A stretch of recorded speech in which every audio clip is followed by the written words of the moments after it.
out of our.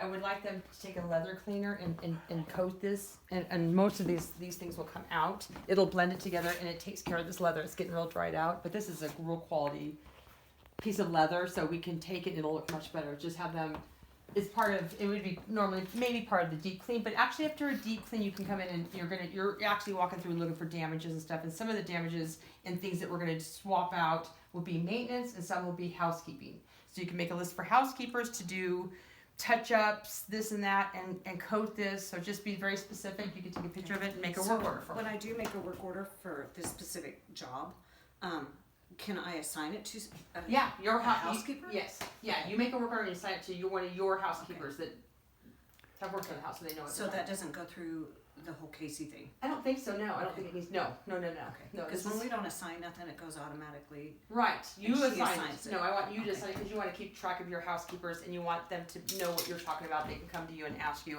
But I think we can make it in one work order. We don't have to make separate work orders. If you want to do it that way, you can make a list of things and then they make sure that they get all of them. Okay.